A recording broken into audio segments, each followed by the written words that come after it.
Ruth Odinga has come out strongly in defense of ODM Secretary General Edwin Sifuna amidst mounting criticism over his remarks on the funding of the party's controversial Linda Ground rallies. She is now questioning who is bankrolling the high-profile meetings and warning that attempts to silence dissent could fracture the party further as the March Mo deadline fast approaches. Our reporter Mike Kagwongo has the details. Kisumu woman representative Ruth Odinga is now raising alarm over what she terms as growing intolerance within the Orange Democratic Movement, following attacks on Secretary General Edwin Sifuna after an interview on national TV.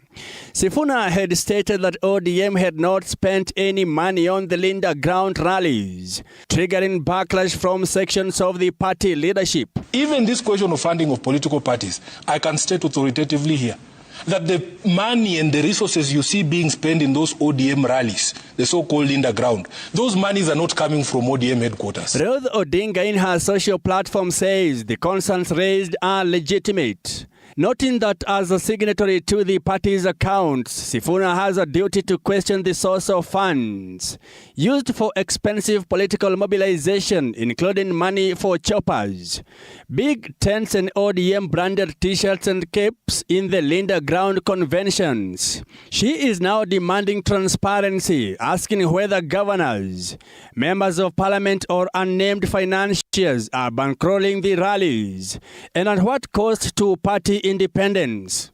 Ruth further links the funding controversy to what she calls a lack of political goodwill in implementing the March 2025 Memorandum of Understanding between President William Ruto and the late former Prime Minister Raila Odinga, maintaining that the last thing they should do if they meant well for the party would be to muffle the voices of people like Sifuna.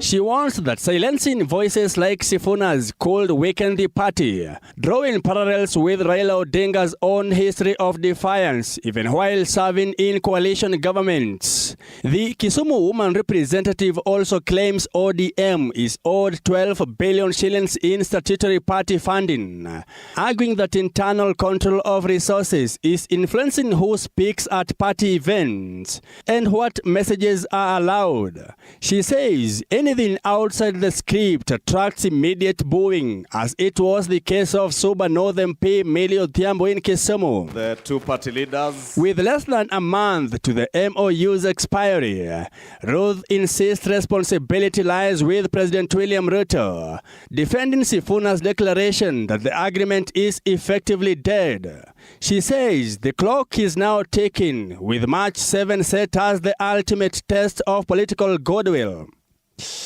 Mike Kagwongo, TV47, Nairobi.